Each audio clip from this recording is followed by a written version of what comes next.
morning to you from London.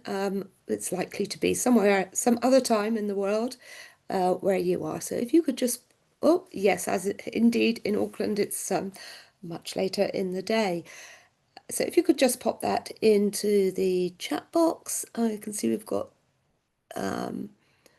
people from the UK, we've got people from Bahrain, we've got the Philippines, Dubai, Sri Lanka, Zambia, Malaysia, Qatar. So we've got a wide range coming through here. Egypt. I might have missed some, so many apologies as they were scrolling up the screen there. Lovely, and I hope you've all been able to download the materials. There are a lot of materials, and I'll be referring to those as we go through and asking you to look at them. So, okay, lovely. Thank you for popping all of that into the chat box. So I'm Teresa. I'm a senior examiner on the English Literature IGCSE. You're all very welcome to today's training. So what are we aiming to do today? So this is designed for teachers who are new to this specification. So teachers who have not previously been teaching it, although it could be a bit of a top-up if you're already one of our schools. But basically it's going through the basics. So we're looking at how the qualification is put together. We're looking at what the qualification contains. So we're going to do quite a lot on what's in each paper and how it's assessed. We're going to do a lot on the mark schemes.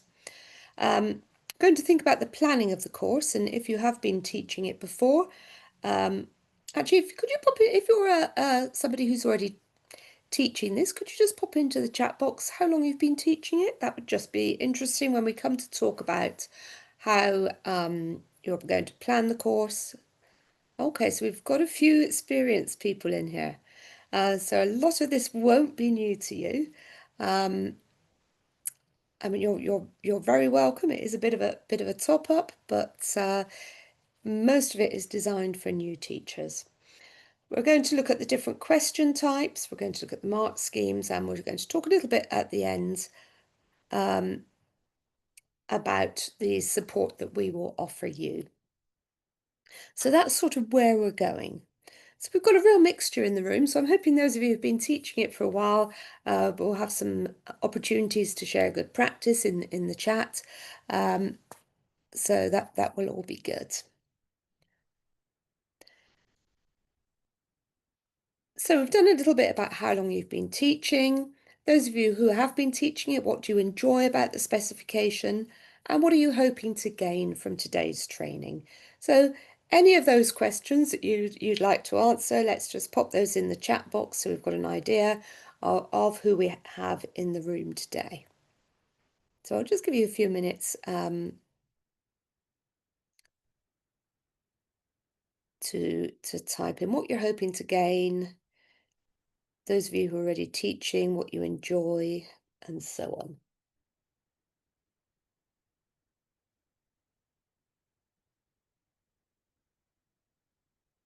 Okay, comment about the text there, which we'll be looking at. Playing the course straightforward, yeah.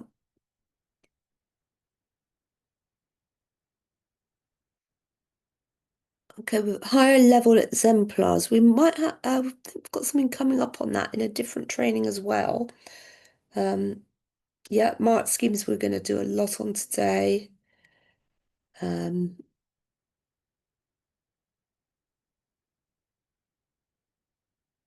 looking at those different levels.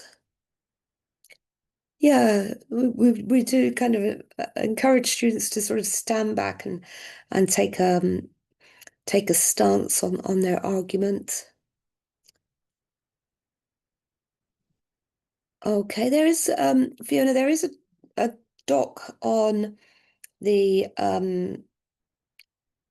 IGCSE English Literature. If you go into coursework support, there's a new document in there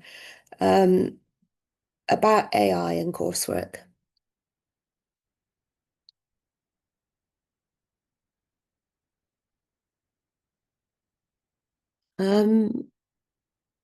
Okay, I'm just going to hopefully paste a link there. I'm hoping this is going to work. I think, Fiona, if you start with that link, it's maybe the second or third document there.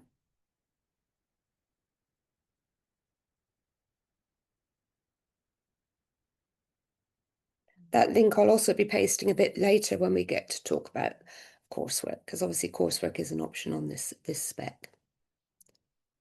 Okay, so thank you very much for doing that. And welcome to Pearson if you're new to us.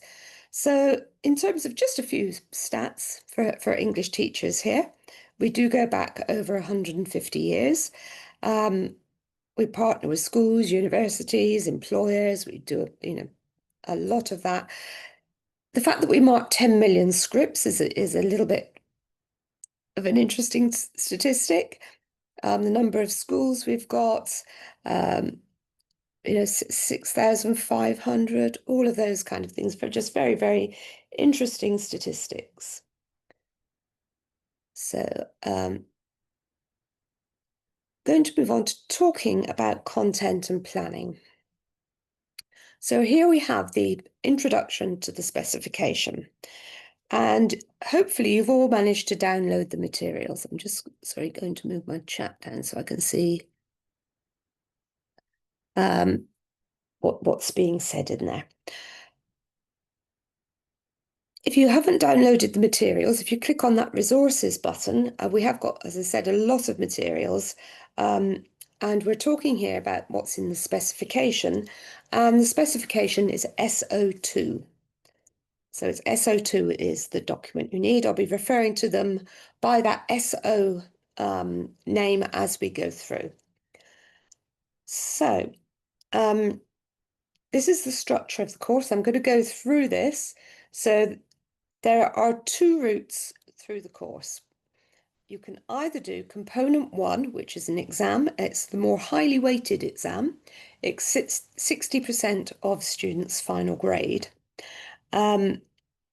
And there are 3 sections to this. Then there's component 2, paper 2, which is the exam option, which is 40% of the final grade, or schools can choose to do component 1 and component 3, which is the coursework. So the coursework mirrors paper 2. So I'll be talking about a bit about that in a while, but let's go through paper 1. So there are 90 marks here, and I always call this the 20, 30, 40 paper. When I'm training examiners, when I'm training in schools, 20, 30, 40, that's what the marks are for each of those sections. So section A is unseen poetry. So it's one 20-mark essay question exploring the meaning and effects created in an unseen poem. So students haven't seen that before, so it's looking at their critical skills, and there are 20 marks available for that question. Then we move on to the anthology poetry. I'll be talking a bit more about the anthology as we go through. But these are poems that you have studied in class. So there's one 30-mark essay question from a choice of 2. So section A, the unseen poetry, is question 1. Section B is questions 2 and 3. Students just choose one of those. In question 2, they're asked to compare 2 named poems. And in question 3, they're asked to compare one named poem and one of their choice from that anthology.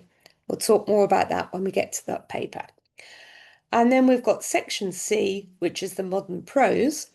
It's a 40-mark exam essay question. And there's a choice of 2 questions on each of the set texts. Now, this is a closed book exam. They don't take their texts in, but they are provided with a copy of the anthology with the exam booklet. So that's paper 1. So there are 3 aspects to that. And then paper 2, we're looking at the modern drama, and that's one 30-mark question. again from a choice of two, and literary heritage texts. And we'll look at what these texts are in a moment. Again, a choice of two questions. And that exam, paper 2, is open book, so students can take in the prescribed editions of those set texts. Now, if you're going for the coursework option, you're doing paper 1 and coursework component 3, you can see that the modern drama mirrors the modern drama. It's a one essay response, and the literary heritage again mirrors the literary heritage in component 2. So they're just different ways of assessing the same text. If you take the coursework option, you mark and your centre internally standardizes, and then a selection of those are asked for by Pearson to be externally moderated. So that's the option, that's the specification and the content. And as I said, we will be going through that in a little bit more detail. So a couple of really important documents here. One is the specification on the left-hand side there. As I said, that's SO2 in your download pack. And then the one on the right, that's the sample assessment materials. We call them SAMs. Those are the first set of papers and mark schemes that are written. And that document in your file today is SO3. So it's important that you download and read those. They tell us all about the content, the assessment, the core objectives, and so on. So they're available for you to download.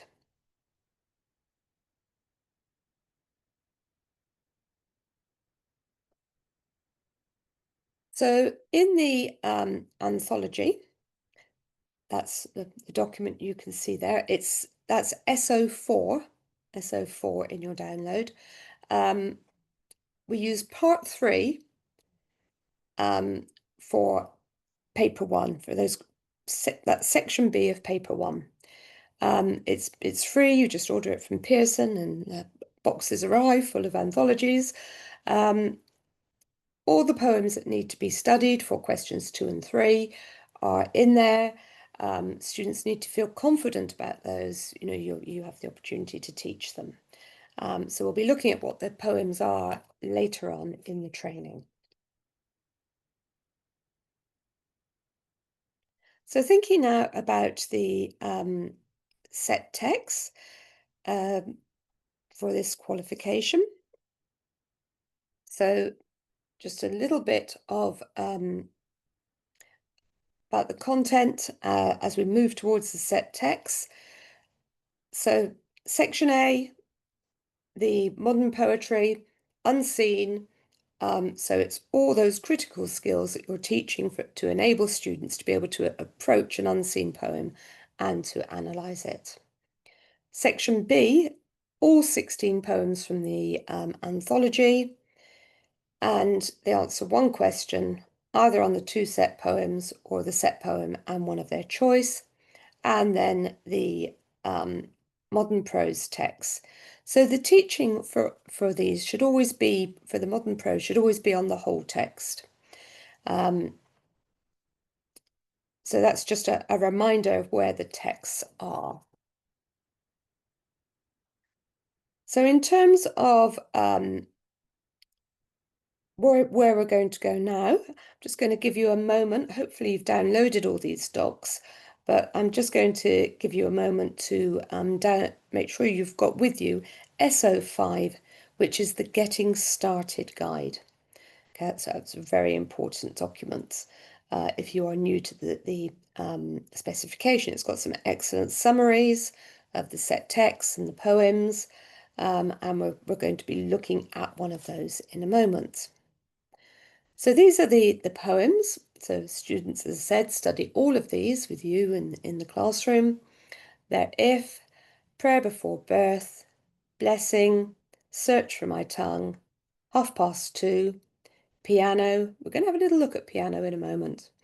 Hide and Seek, Sonnet 116, La Belle Dame, Poem at 39, War Photographer, The Tiger, My Last Duchess, Half Caste, Do Not Go Gentle into That Good Night, and Remember.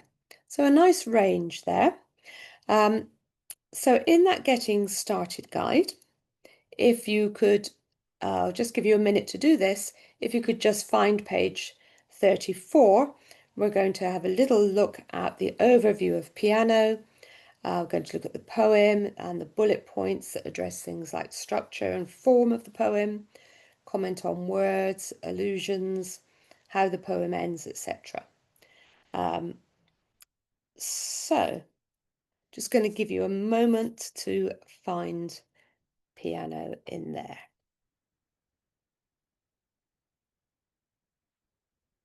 So page 34 of that Getting Started guide.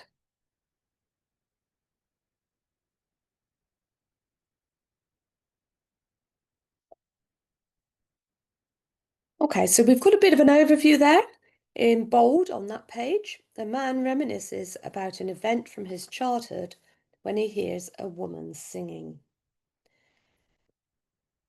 So it talks about, in the first bullet point, the uniformity of the poem, the rhyming couplets, the lines, the syllable count.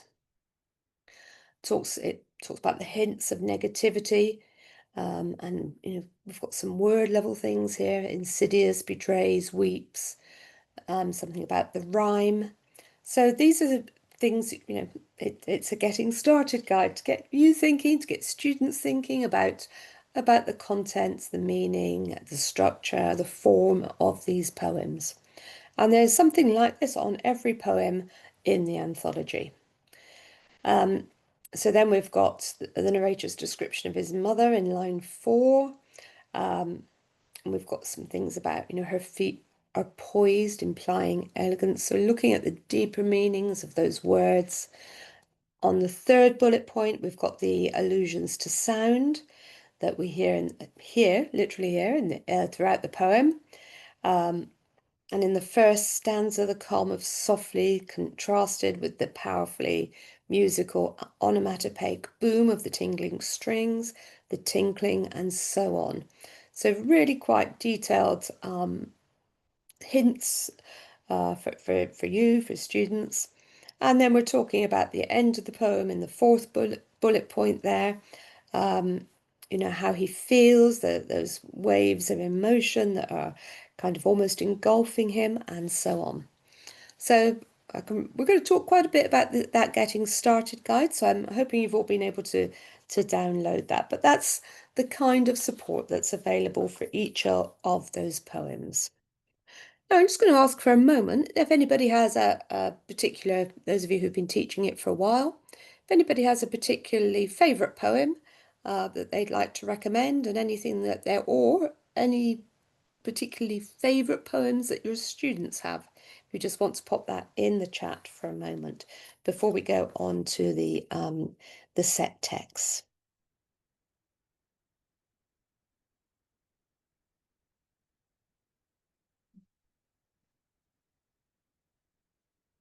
Any favourite poems? Any poems that your students particularly like? 2:30. War Photographer. But students really seem to like War Photographer as well, don't they? Search My Tongue, yes. I always like to get Agod, there are things on YouTube, aren't there, of Agod kind of reading that poem, which is very helpful. Oh yes, I love La Belle. Yeah. Yeah, yeah. Thanks, Abigail. Yeah, that's Agod reciting it is particularly good. Okay, lovely. Thank you for doing that. So moving on to the set text for the section C, the prose, the modern prose. So students choose from these texts: To Kill a Mockingbird, Of Mice and Men, The Whale Rider, The Joy Luck Club, things fall apart. Those texts have been on there since the start of the specification. And now we've added two more texts, Clara and the Sun and Western Lane. They will be for first examination next June. So those are our two new set texts. So again, we're going to talk about the Getting Started guide.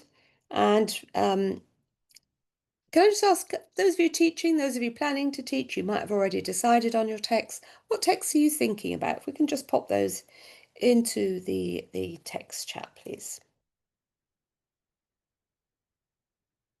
Well, Rider of Mice and Men. Oh, we've got a nice range here today. Of Mice and Men, a little bit coming in as the favorite. Oh, yes, that's definitely coming in as a favorite now.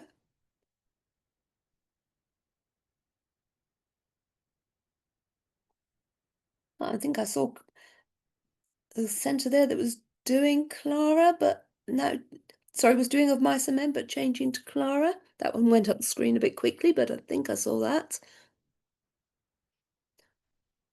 Okay, yeah, of Mice and Men is probably the most popular. Yeah, it's difficult to teach in a mixed class. Things fall apart. I think students are really engaging with Things Fall Apart as well. They're enjoying that. Yeah, well rounded, very nice, a nice text there. Okay, so we're going to again to look at that Getting Started guide. Going to look at Of Mice and Men because that's sort of come in as the favorite. This is pages 8 and 9 of the Getting Started guide. So we've got 9 bullet points here on context and content. We've got 4 bullet points on theme, and we've got a couple of paragraphs on structure and form.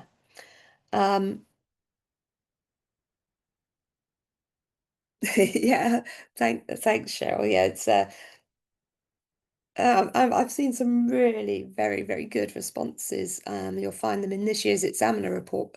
We're not working with the 2025 papers today. We're working with the 2024 papers. But you might want to look in this year's 2025 examiner report on the website. There are some lovely responses to the Whale Rider in there. Okay, so I'm presuming you've all got the Getting Started guide downloaded. Rather than kind of go through it with you, I'm just going to give you a couple of minutes just to read through that support. It will take a couple of minutes to read through all those bullet points. I'm just going to give you a little bit of time to do that on the Of Mice and Men. Before we carry on, you get a little break from me talking. So I'll just pop into the text chat the pages.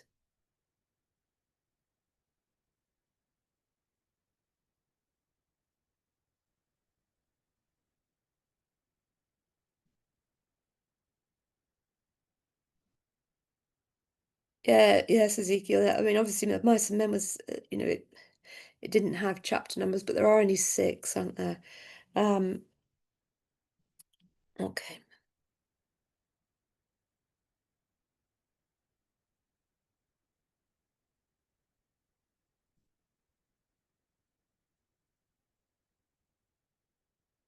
Yeah, we are going to go through the mark schemes. We're going to you'll have a bit of time to look at some good marked responses later on.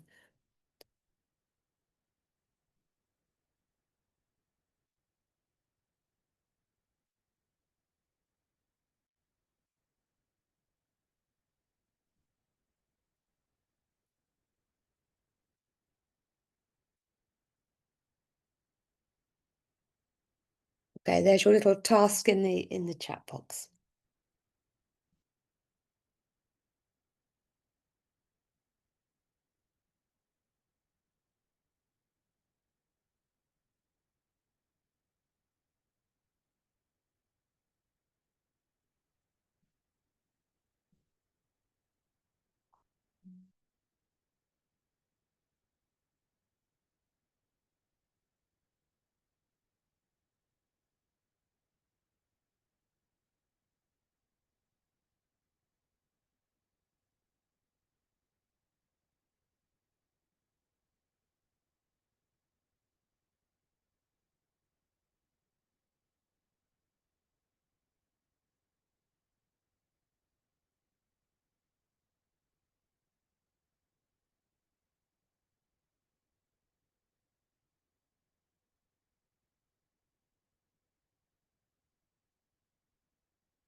Thanks for that question, Kenneth.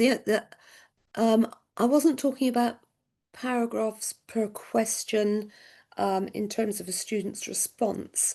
Um, I was talking about the number of paragraphs that are in the Getting Started guide to help you start teaching the content. We will be looking at responses. There's no set number of paragraphs, of course, that students have to write for any of these questions. But we will be looking at responses in a little while.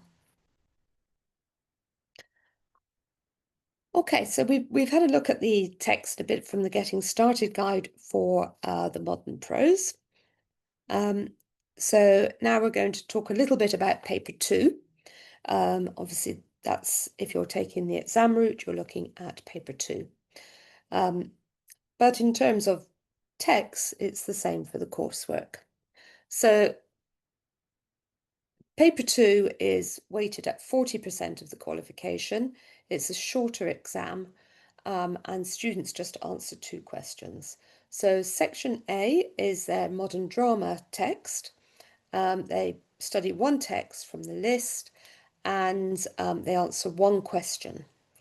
And again, it's a whole text in terms of studying. And then literary heritage, again, students study 1 text from the list and they answer 1 question on their chosen text. It's open book, and they take in a clean and unannotated copy of the text, the prescribed text, into the exam. So just a little reminder here of sorry, I've just got my slides in the wrong order. Sorry, just an overview of paper 3 before we go on to look at the set text. So paper 3 is the coursework. It's an alternative to the paper 2. Again, it assesses both paper 2 and paper 3, assess 40% of, are worth 40% of the student's final grade. They respond to 1 teacher devised or student devised tasks. So they write 1 essay on each of those sections, 1 essay on modern drama and 1 essay on the literary heritage text. We're going to look at those texts in a moment. And those are devised, those questions. We'll talk a little bit about questions, but there is also guidance on the website about how to design these questions if you're taking the coursework route, and what the best questions look like to address the assessment objectives. So it's internally set and assessed and externally moderated. The texts are the same across these 2, the exam or the coursework route. Again, it's a whole text response. Okay.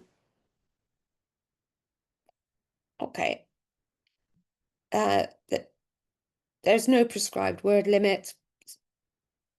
Tasks tend to be somewhere between those, but your moderator will continue to mark if students have gone over the word limit. So I'm going to do this bit by bit. So modern drama, the choice is okay. Shiraz, it's in. I'm just going to paste the same link because this one is where all of the coursework guidance is. So there, if you click on that link, you'll get everything that's in coursework, and one of the hyperlinks within that is the coursework setting guide. Yes, students do find it difficult to be that concise, and we do see coursework that's longer. Okay, thinking about the modern drama text, A View from the Bridge, An Inspector Calls, Curious Incident of the Dog in the Night Time, Kinder Transport, and Death and the King's Horseman.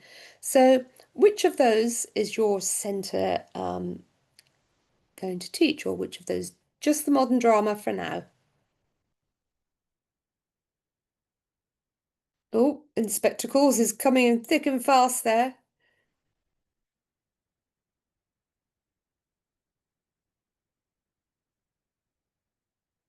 Okay, got one of you from the bridge. Yeah, Ezekiel, the texts tend to stay if they're good ones. Okay, thank you. So again, we're going to go to the Getting Started guide, and in spectacles is, let me just have a look, is on page 17 and 18 of that Getting Started guide. So we've got 7 bullet points there on context and content.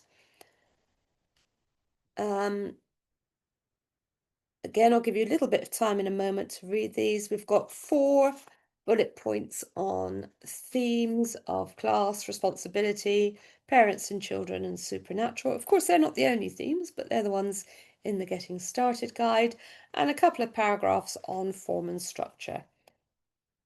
So that's, I'll just pop it in here and give you a moment to read those. And if you're doing another text, just find it in the Getting Started guide. A view from the bridge actually starts on page 18. I'm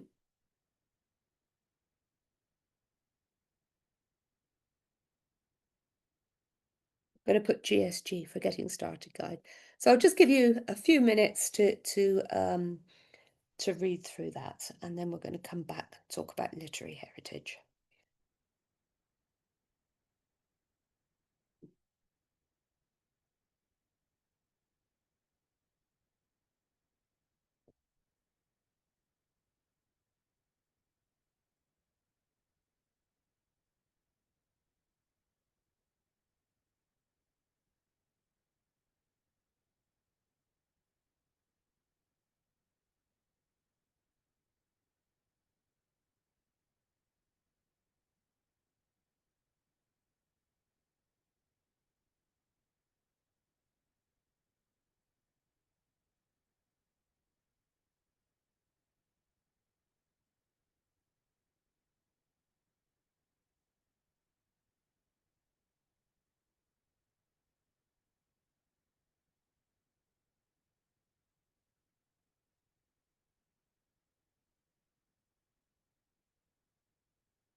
Okay, so moving on to literary heritage. Uh, what is your centre choosing? Is it Romeo and Juliet? Yes, that is a shame. Yes, I agree, Charlotte. That was a fabulous production. Macbeth, Merchant of Venice, Pride and Prejudice, Great Expectations, or The Scarlet Letter. And Macbeth is a bit like an Inspector Calls, coming in pretty thick and fast here.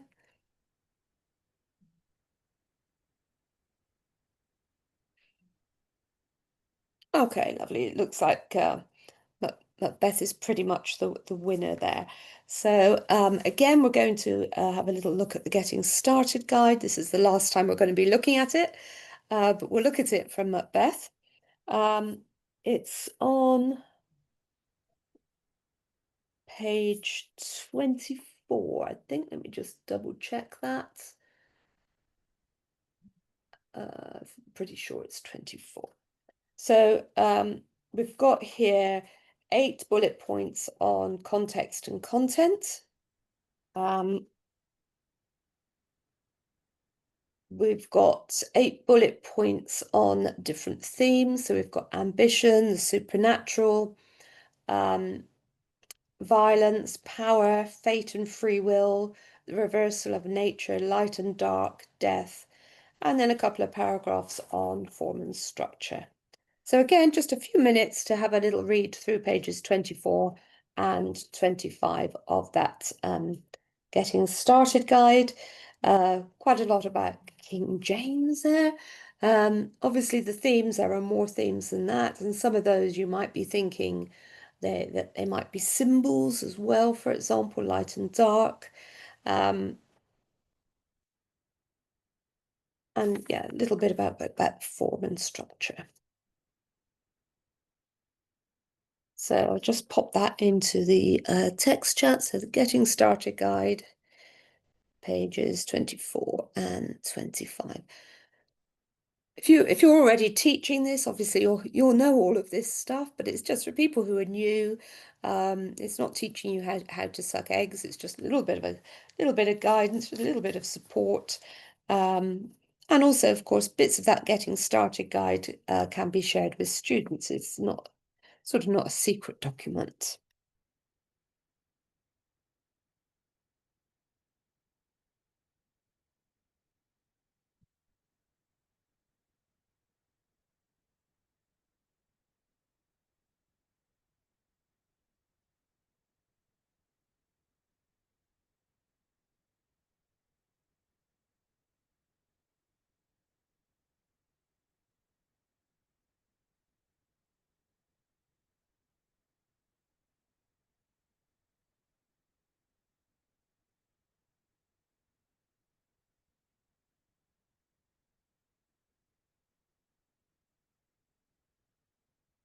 Okay, so a little time now for a bit of thinking about how the rest of the group can support. We've done a little bit about which text you're choosing. Anybody got any particular hints or tips for people who are new? If we can just pop into the text chat whether you're planning on the exam route or the coursework route. And if you're teaching, any advice that you'd like to share. So this is time really for you to share, but if you could put, yep, if your coursework or exam, that would be helpful. Okay.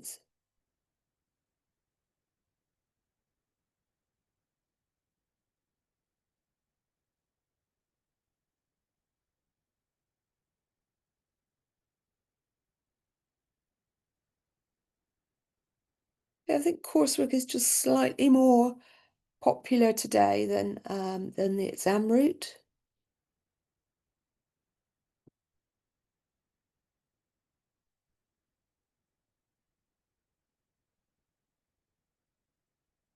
Okay, anything in particular that anybody would like to share about texts, things that have worked? We'll have a bit more opportunity for this later on, but if anybody's got anything burning, if you could pop it into the chat, or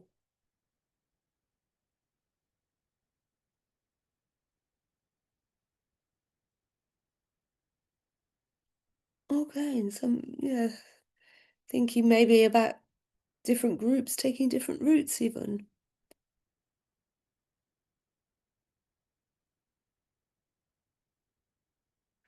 Yeah, there's apart from that document I referred to earlier, there's no, I mean, there are no changes in the specification other than the two new texts. Uh, I'm just seeing, just checking I didn't miss any questions.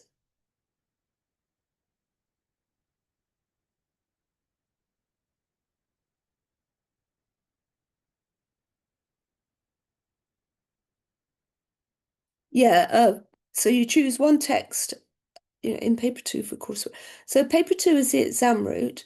Paper three is the coursework route, and the texts are the same for the two. So one modern drama text and one literary heritage text from the list we looked at just now. So, yep, you choose the text, and if you're doing the coursework, you write the question. Or you and your students choose the question between you.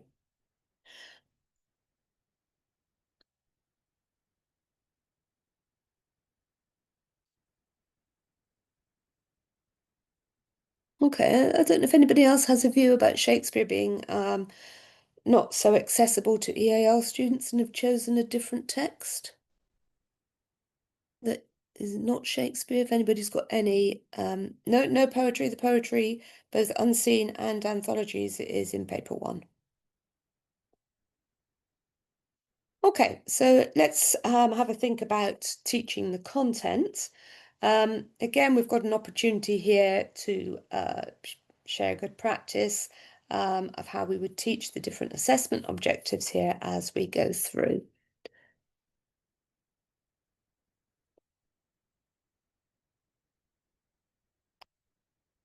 Okay, so these are our assessment objectives.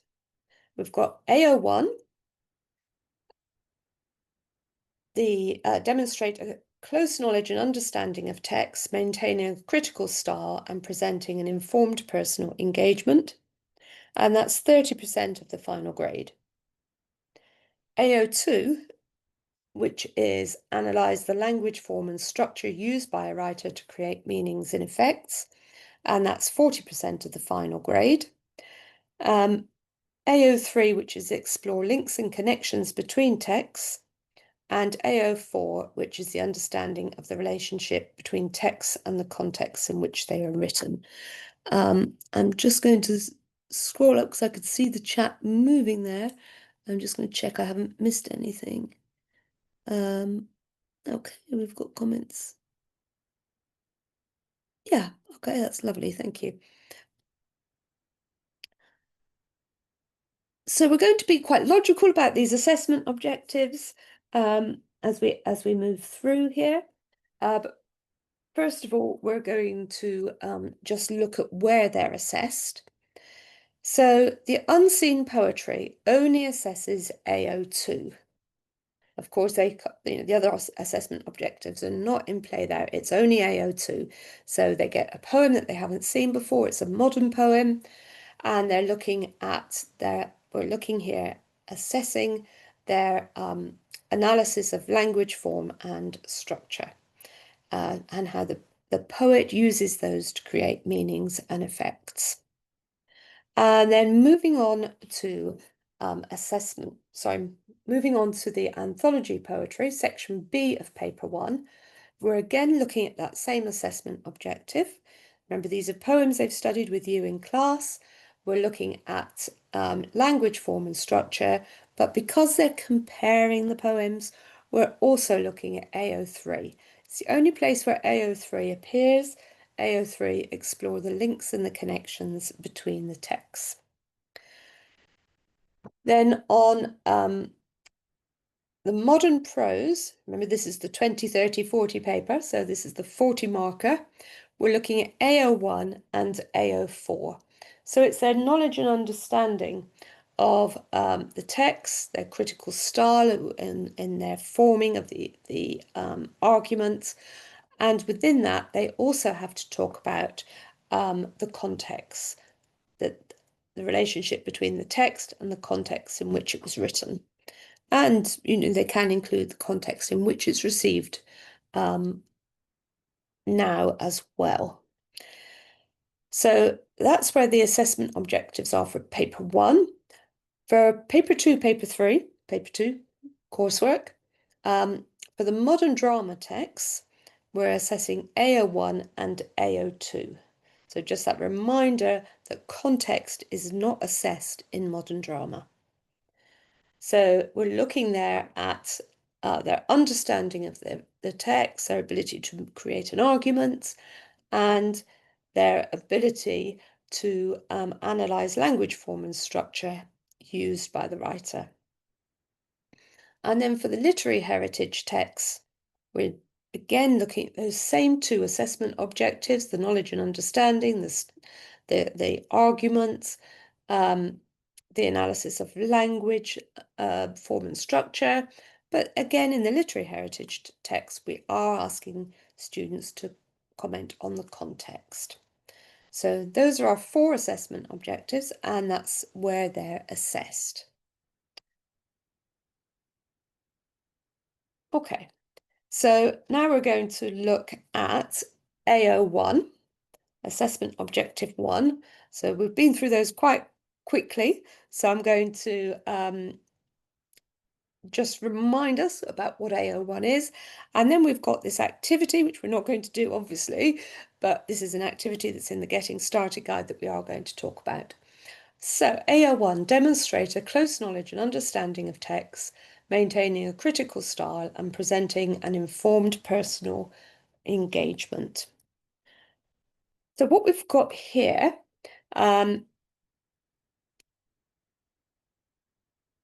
is a little activity. It's from the Getting Started guide, and it's called the Silent Debate. It's on page 43, I think, of the Getting Started guide. And it's just, I'll give you a little moment to read through it. It's on the, this particular activity is on the novel, so it's on section C of paper 1. And it's just a little teaching activity that you could use. So I'll give you just a moment to read through it. It's a nice little classroom activity.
Thanks for that comment, Cheryl. It is really nice when they're so engaged, isn't it? Yeah, this one works really well. Okay, so we're going to have a look at another activity, which is from the Getting Started guide, and this is how to approach AO2, or a way of approaching AO2. Remember here that AO2 is the analysis of language form and structure to create meanings.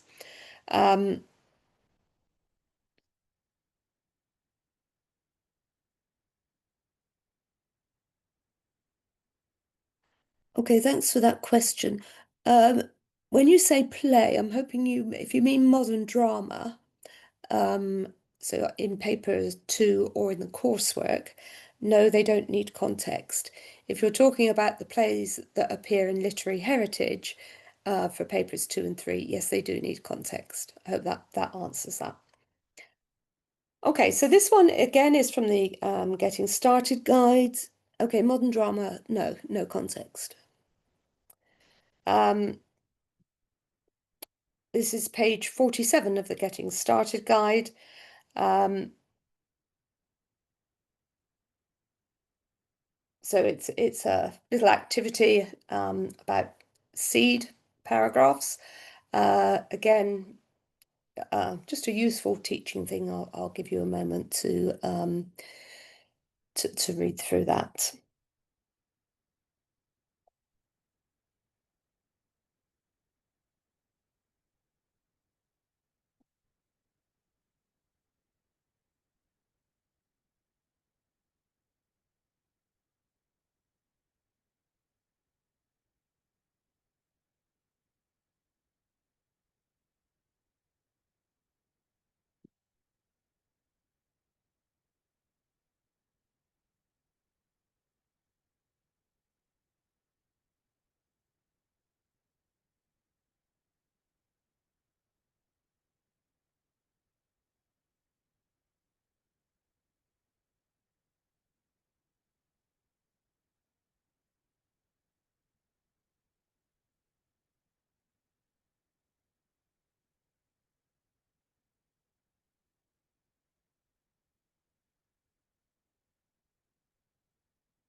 Okay, so moving on to thinking about the AO2 and thinking about drama, writing about drama as drama, as in something that should, that was written to be performed. There is a download. There's I think it's SO7 in your download pack. Might be SO6, sorry, SO6 or SO7. Obviously, I can't look at two screens at the same time. But that is a very, very good document to help you, particularly, for coursework, and so on. So there's some dramatic techniques here: dramatic irony, dramatic tension, dramatic pauses, cliffhangers, dramatic conflict. That is a useful document to have a look at. I'm just going to have a look at this question. Okay, it's a question there about an inspector calls. What if the character is directly linked to contextual reference? For example, Berling and capitalism, inspector and socialism. Should the student not comment on the context? So context isn't explicitly assessed. However, if they're using a context point to create their argument, so if it's informing their AO1 in terms of the overall point that they're arguing, then of course they can mention it. Obviously, if we're thinking about Mr. Berling and his view as a factory owner, and the way he treats Eva Smith, for example, and how that perhaps opposes Priestley's own view, then that would be relevant in terms of creating an argument of what's the audience. Yeah, that informing AO1. Yeah, okay, great, thanks. You'll see some examples of that later. Okay, so hopefully you've all found the writing about drama as drama. And thinking about how it is presented on stage and the audience's response to that. Okay, so what we're going to look at now is we're thinking about some guidance for AO2 for the poetry, and this is from the scheme of work for AO2. So I'm pretty sure that the AO2 that I've just shown you from the Getting Started Guide is SO6, and this one is SO7.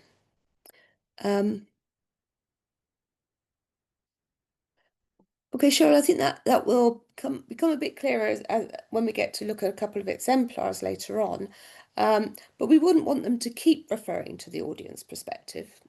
But we want them to be aware that it is a performance that is viewed by the audience. So obviously, mostly we're talking about, for example, within Inspector Calls, Priestley uses the character of, rather than the audience seeing Mr. Berling as. We're talking about the writer at work for the most part. Okay, so approaches to AO2 for the poetry in the scheme of work. This is some of the guidance. This is page 4, I think, in SO7. So just give you a little moment to look at that. We just look at a few of the resources that are around. There are others as well, which we'll talk about as we go through.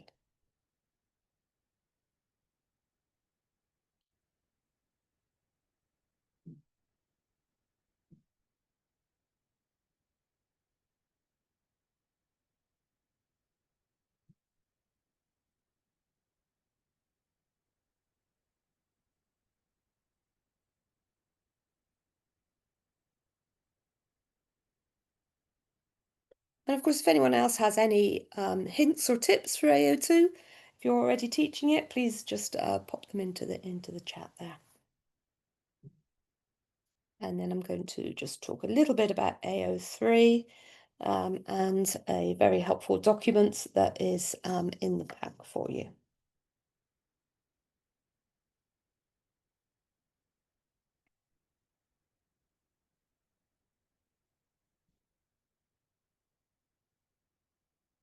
So this is a comparative mop list, we call it. This is a really useful document. So we're talking now about anthology. We're talking about paper 1, question 2, or question 3, whichever the student chooses. And this is a great revision. Well, I guess it's a great teaching resource, but for students, it's a great revision thing to be able to think about the different poems in the anthology and what they would say and how they would compare. So first of all, we're thinking about the big idea, the meaning, the purpose. Then we've got some suggestions of language devices. And they can again look at the 2 poems, imagery, structure, and tone. This is SO8, I think, in your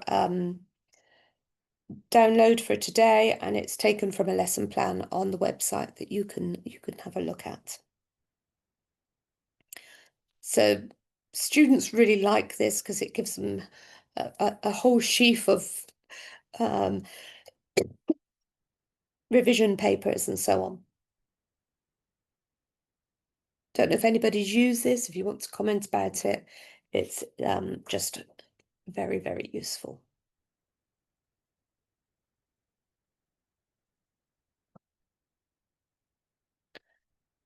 So thinking about approaches to AO3, and again, we've got an activity here that students that you can use in the classroom.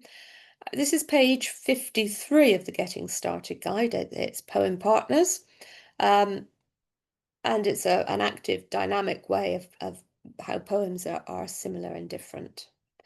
So they take one poem from the anthology. Remember, there are 16 of these. Yeah, it is a very, very good resource, this the mop list.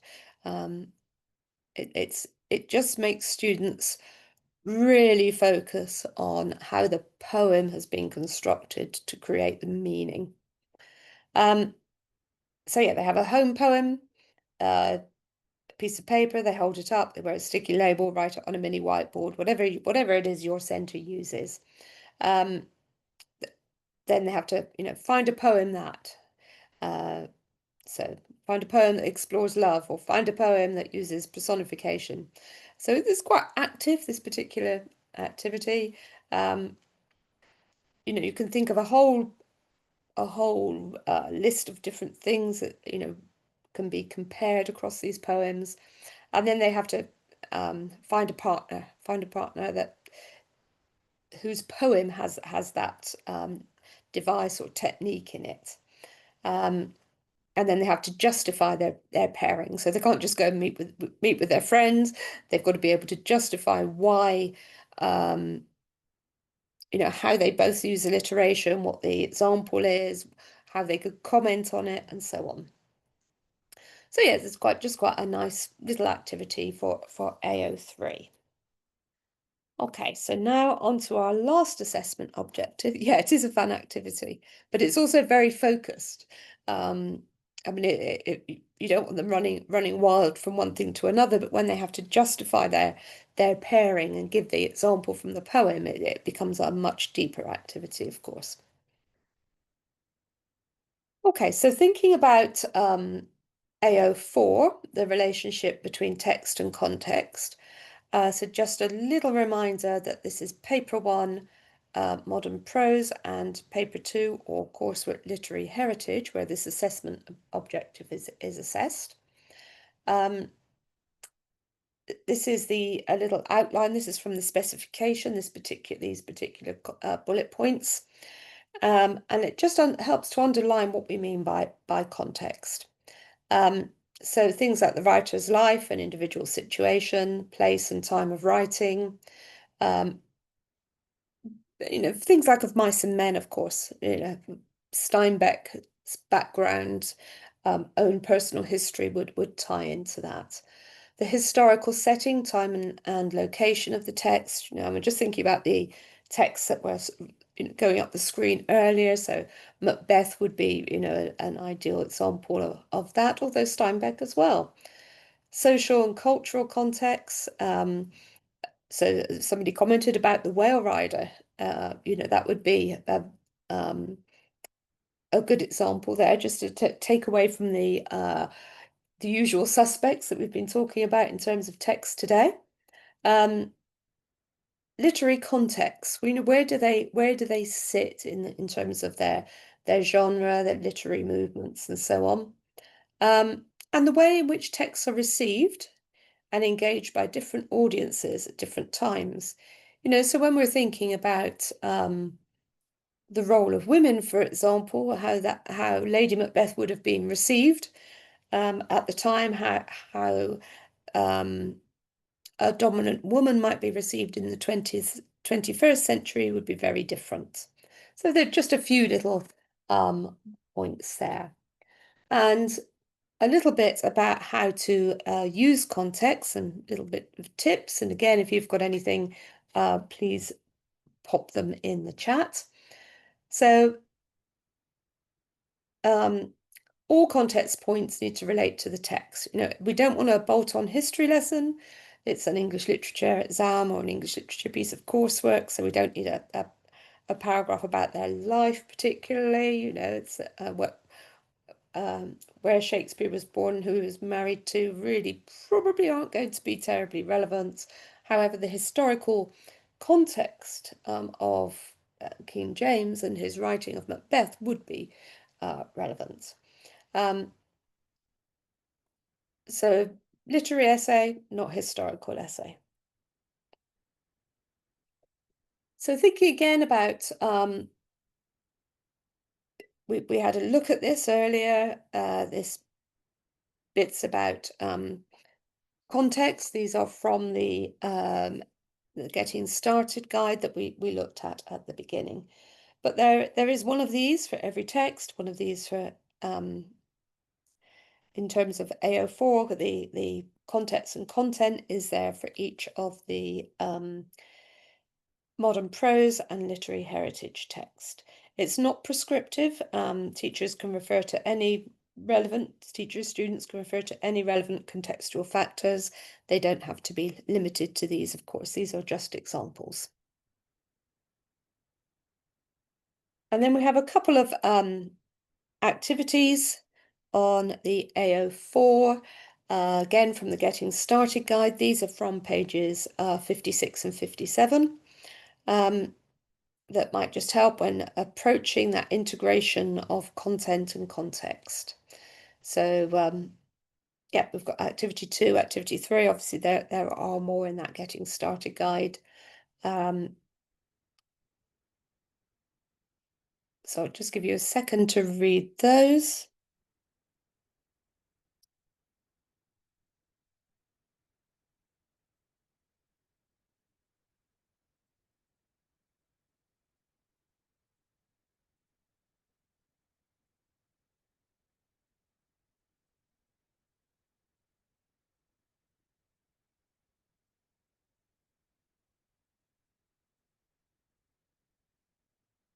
Okay, I'm aware that I've been talking, you've been listening, you've been sharing for an hour and 10 minutes. What I suggest we do now is just to take a 5-minute break, come back at a quarter past the hour, or a quarter to the hour if you're in Sri Lanka, of course.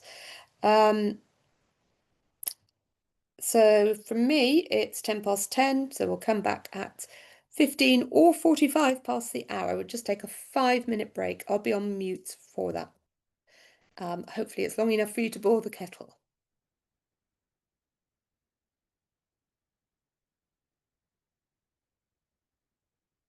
And then we're going to go on to planning the course. So just 5 minutes.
I hope you all had a chance to get a drink and so on. So we're moving on now to planning the course. Some of you who are already teaching this, you can give us a hand on this and what works for you.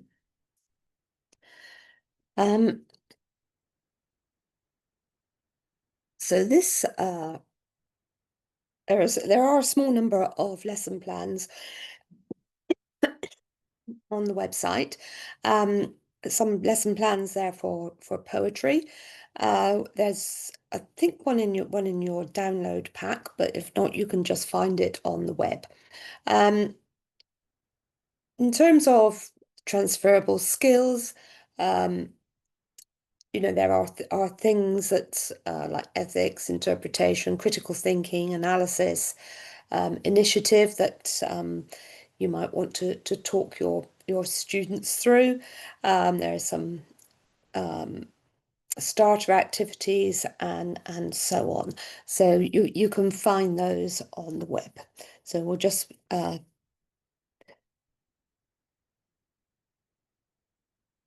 highlight that those are available for you. Okay, in terms of the course, there are 120 guided learning hours. Um, there's a 2-year plan that can be adapted by centres to suit your particular context. Some centres, for example, teach language in discrete lessons and literature in discrete lessons. Some, parallel teach them. All different things can happen. Some centres are doing Spec A along with literature. Some centres are doing Spec B along with literature in terms of the language spec. But we've got a course planner here that's based on 45-minute lesson duration. Of course, some people have double lessons, some single lessons. So it's a bit of a movable feast, but this is just a suggestion. This is a exemplar course planner. So this one just suggests that in year 1, students study modern drama, literary heritage, poetry, anthology. In year 2, they carry on with that poetry anthology, obviously 16 poems there to cover, and modern prose. So you've got in your pack the full course plan. Obviously, these are adapted to suit your needs, your preferences, and so on. People who are already teaching this, if you want to pop anything into the chat there about what works in your centre, of course, we're different centres all around the world will have different needs. But if there's anything that particularly has worked for you, then it might be helpful if you share that. So we've talked a bit about the. Sorry, I just scrolled one too many slides there.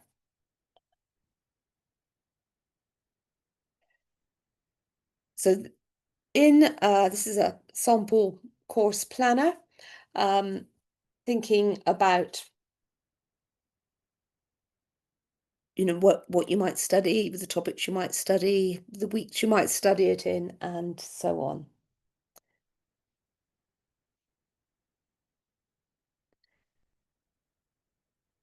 So the scheme of work, obviously it's a Word document on the website rather than a PDF, so that you can, manipulate it to suit your lesson, the number of lessons you have in a year, or the number of lessons you have in a week, and the length of your lessons, and so on. So paper 1, poetry, there are 54 lessons, 27 prose lessons. It just depends on how you feel you should weight it for your students. Now we're talking here about the Getting Started guide. There are lots of alternatives there. So the scheme of work and the Getting Started guide, we're talking SO8 is the scheme of work in your download pack for today. They're just there to kind of keep you going, give you a starter if you're absolutely brand new to the specification, thinking about where do I start with my students. But if anybody has any suggestions about where you might want to teach things and why in that particular order, that would be really helpful. So things just to think about as new centres, thinking about your teaching time, whether you're doing paper 2 or whether you're doing coursework. Where are you going to put that? How much time are you going to allow for revision? When are your mocks? When are your tests? All of those things. So if anybody's got any suggestions at all, I'll just give you a moment to pop them in. So in your download, there's the planner from the Getting Started guide, lesson plan, scheme of work. Any suggestions about teaching time or which text to start with or anything like that? Otherwise, we are going to move on to assessment and the exam. So the sort of the chunky bits, if you like, of today's presentation. There's going to be a lot of reading in this next section. Okay, can't see anything being typed, so let's move on. So assessment and the exam. So just that very quick reminder that we have two components here. We have paper 1, poetry and modern prose. That's worth 60% of the final grade. And then we have components 2 or 3, exam or coursework. We start modern prose of Mice and Men, nice accessible text there to start them off gently in year 10. So that's our assessment. So a little bit of a recap here, because we've had a bit of a break since we first talked about these things. So those are our assessment objectives. Just a reminder, we've been through them already today, but just a reminder of what they are and their weighting, where they're assessed. So paper 1, unseen poetry, anthology poetry, modern prose, and on the right, the assessment objectives, and then paper 2 or 3, modern drama, literary heritage, and the assessment objectives. That's just a quick reminder. Okay, so paper 1, this is where we're going to start to look at the mark schemes, the what top responses look like, and so on. So again, just a reminder that you're preparing your students for an unseen poem. So you study a selection of modern poetry to prepare them for the types of things that might appear for section A.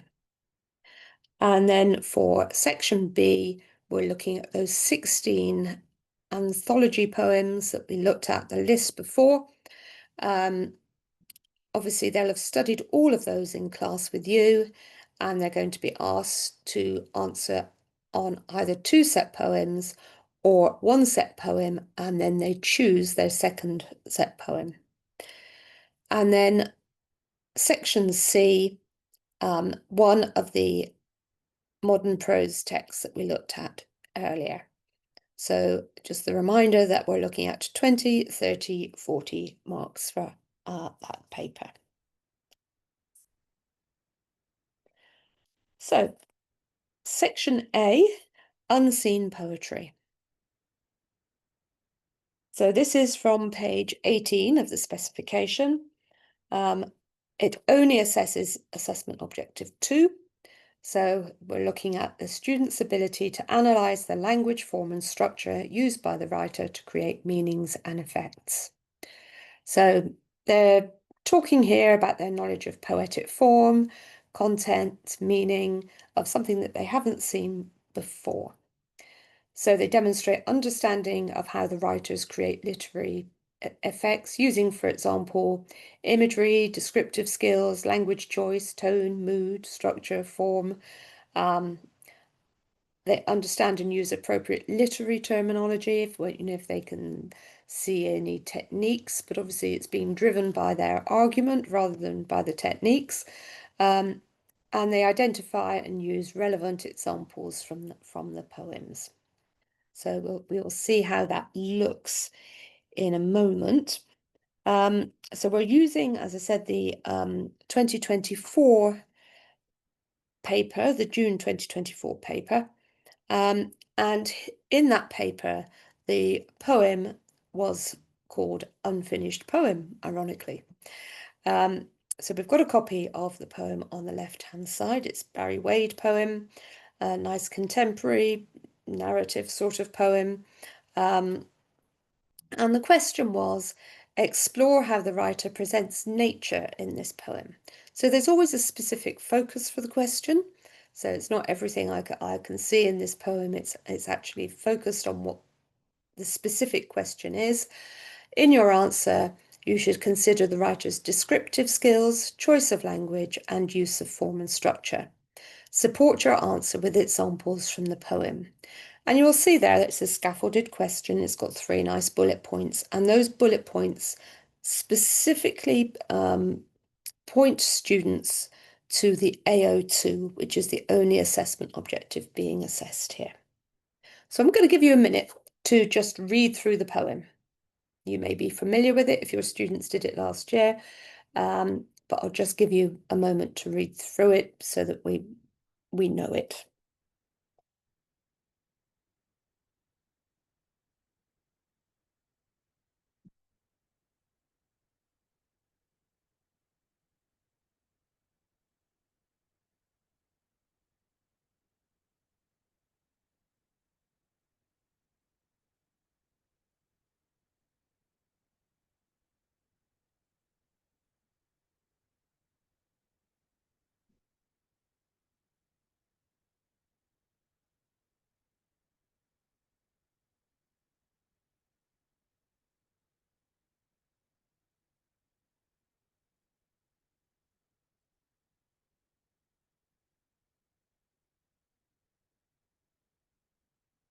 Okay, so now we're going to move on to the mark scheme.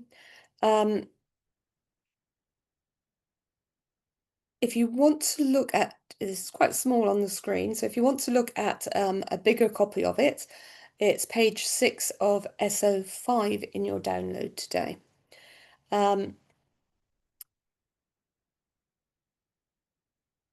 So we're not, obviously there is indicative content as well. We're just looking at the generic mark schemes today. The indicative content you'll find in the download.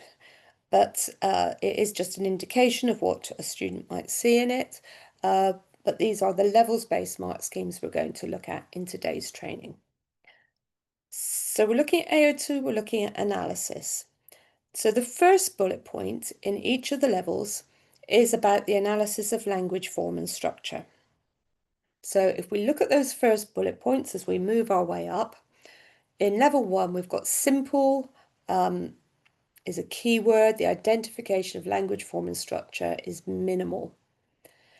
So I'm just going to go with bullet point 1 on analysis. Then in level 2, in the 5 to 8 out of 20 range, it would be largely descriptive. There might be some comments on language, form, and structure used by the writer. And when we move up to level 3, in the 9 to 12 mark range, we've got understanding of the range of language, form, and structure, and that they link those to the effect on the reader. Then moving up to level 4, we've got focused and detailed. You can see now how we're moving from simple to descriptive to understanding to focused and detailed. And that's where we get the word analysis for the first time, is in level 4 in the 13 to 16 mark range. And then in level 5, in the 17 to 20 mark range, we've got the cohesive evaluation and how those work together, the interrelationship of language, form, and structure. So the first bullet point is driving the assessment here, and it's about the analysis of language, form, and structure. The second bullet point is about the references and how the student uses the references. So in level 1, they would be limited. In level 2, there'd be some relevant examples. In level 3, they'd be clearly relevant examples. In level 4, they'd be fully relevant examples. And in level 5, they would be discriminating. Obviously, the 2 bullet points work together, but it was just to show you how they work in terms of the focus of them. Okay, so now we're going to be doing quite a bit of reading now in this next little bit. So we're going to look at SO11, which is the examiner report on paper 1 for the 2024 paper. And this is just an extract from it. I'm going to ask you to read the full response. So it's page 17 of the examiner report. I'm going to mute for maybe 4 or 5 minutes to give you time to read that. Then I'm going to give you some comments on it. It is a level 5 response on 20 marks. It's a top marker. I'm going to pop into the text chat where to find it. So SO11, page 17, and I will mute while you read it. So this is going to be how we're going to move forward now as we work our way through the 2 papers, and then something about coursework later on. Okay, so I'll mute and pop it in the text chat.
I hope you've had time to read through that one. In the examiner report, it says that the response is a cohesive evaluation of the interrelationship of the language, form, and structure used by the writer and their effect on the reader. We can see that's that first bullet point in level 5. Relevant examples, a quiet confidence displayed in this maturely expressed response. The candidate begins with the delicacy of the seed and the eternal beauty of nature. There is consideration of the extended metaphor linking to human life, together with the floral fricatives and comforting sibilants. The extended metaphor is further explored through the grace of growth, the end of life and connotations of old age, nature being cyclical, references to structure, and finally concluding with a reference back to the question. A range of terminology is employed throughout the response and includes assonance, metaphors, fricatives, sibilants, onomatopoeia, repetition, and structure. So that was a level 5 response on a mark of 20.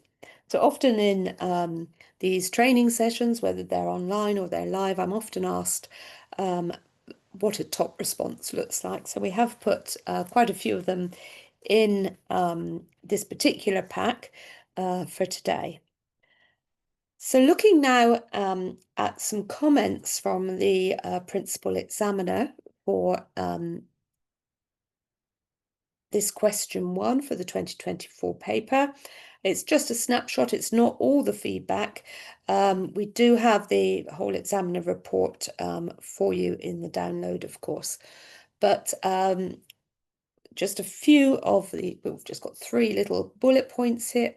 Oops, 3 little bullet points here from that examiner report. Always worth looking at the examiner report to see what the performance has been like, but there are also lots of examiner tips in there for your students. Okay, do students need to have that level of subject terminology? Obviously, that is a literary essay, so we would be looking for some subject terminology. That is a particularly strong response, but we can't give it more than 20 out of 20. We will see other 20s that are perhaps a bit less secure. So the principal examiner said this is a highly accessible poem, with the less successful students being able to access the meaning, but the stronger students flourishing with their successful analysis.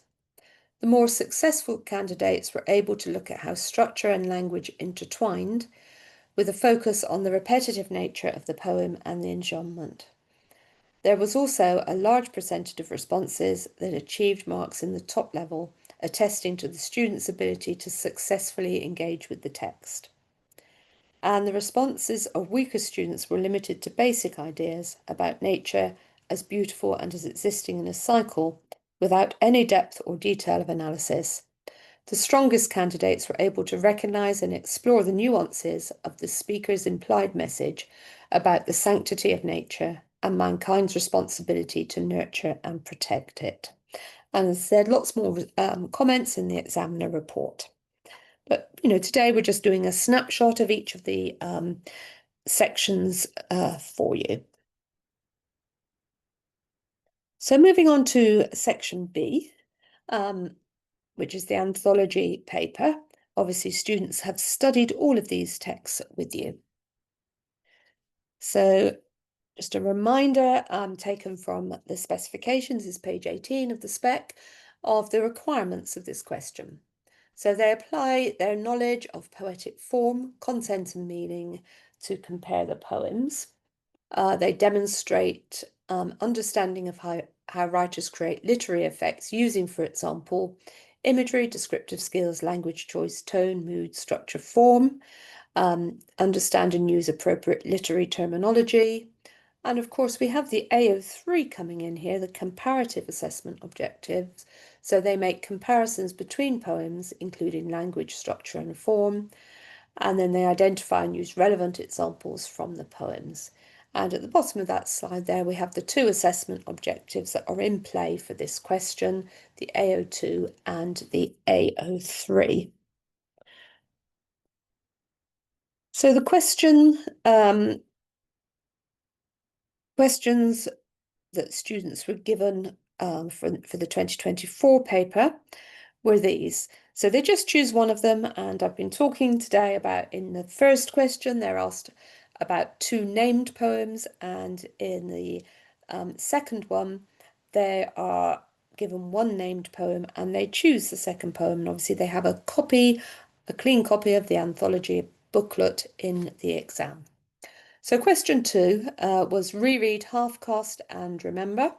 Compare the way the writers express their feelings in half-cast and remember. You should make reference to language, form and structure.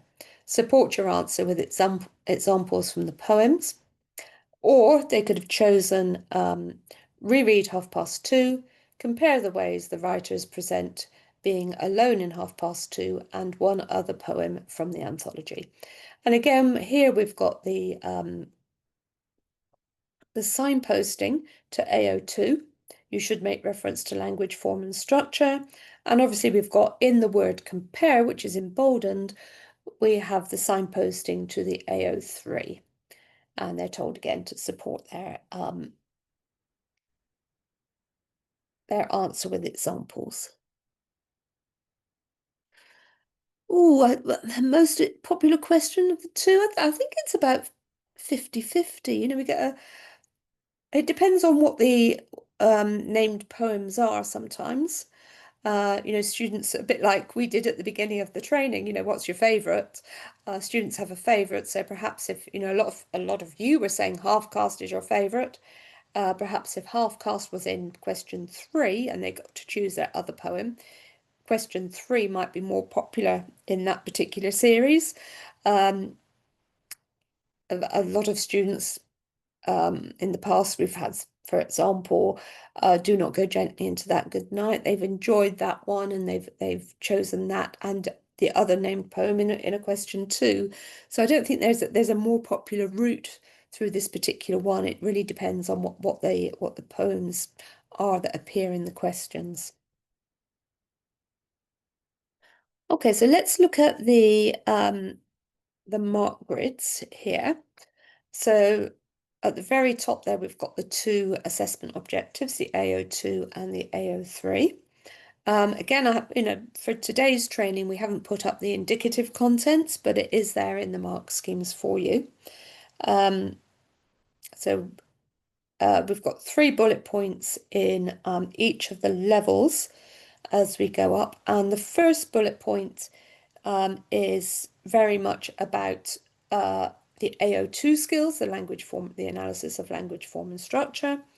The second bullet point is the AO3 skills, the comparison, and excuse me, the third bullet point is about the references.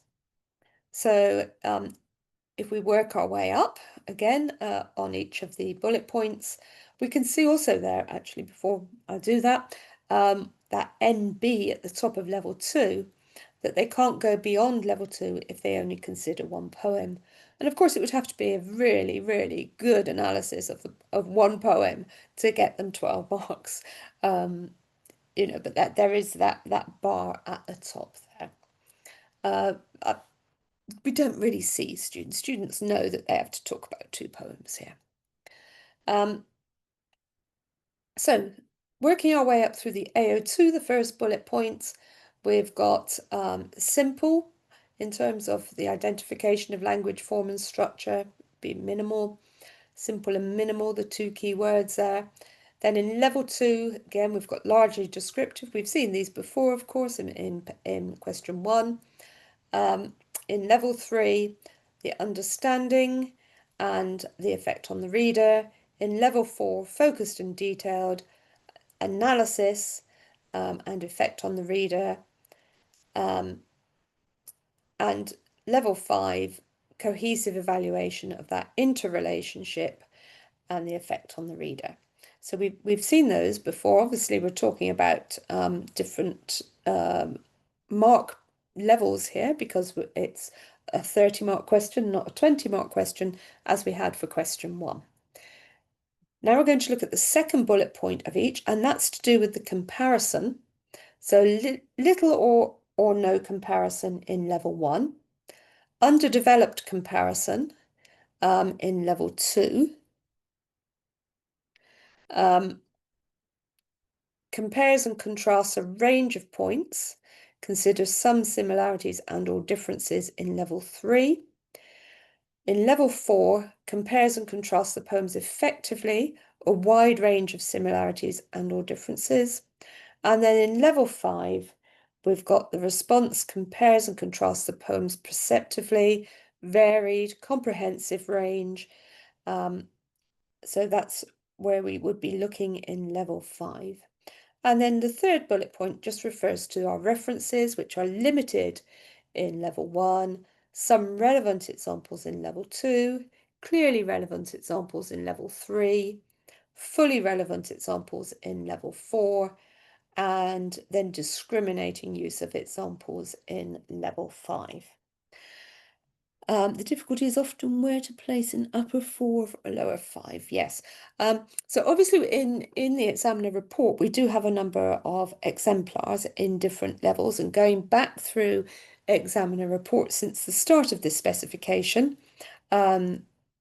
obviously because there are 2 sittings, and I haven't talked about the R paper, but I'll take this as a moment to do that. So there is an examiner report for every series, for every paper. We have a November sitting now. It used to be January, but now we have a November sitting and a June sitting. So there are examiner reports for each of those. We have a main paper and an R paper. So the R paper is the regional paper, and it's to do with time zones. So they're different questions. They are the same standard, but obviously if you're in, we haven't got anybody here today from Hong Kong, but if you were in Hong Kong and you're 8 hours ahead, you can't be sitting the exam paper at the same time as in the UK. So there are a whole range of different examiner reports with exemplars within those that will help you distinguish between level 4 and level 5. So discriminating use of relevant examples to support the response. Can I explain that? I think it's probably best explained when we look at the next exemplar, because we have now got an exemplar that is 27, is a level 5, 27 out of 30. And this is where you are going to see the difference between that level 4 and the level 5 in the mark scheme. So you're talking there about the discriminating use of relevant examples to support the response, which is that third bullet point in level 5. It's about how they've used the selection. So, and what they've done with that particular selection. So I think it's probably best if we move on, if we can just hold that, because I think it will become clear in this response. So we're on now page 33 of that examiner report. So these slides aren't necessarily the start of the response, but this particular response starts on page 33. It's a response to the being alone. It's at the 2:30 and one other poem. This particular student has chosen the Fanthorpe Hide and Seek. Again, it's a slightly longer response. I'm going to mute for a while and allow you to see how the examples used in this response are discriminating. I think that's that will be helpful. So again, I'm going to mute for about 5 minutes. Page 33 of the examiner report is where this particular response starts. Thank you.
Hopefully you've enjoyed that response.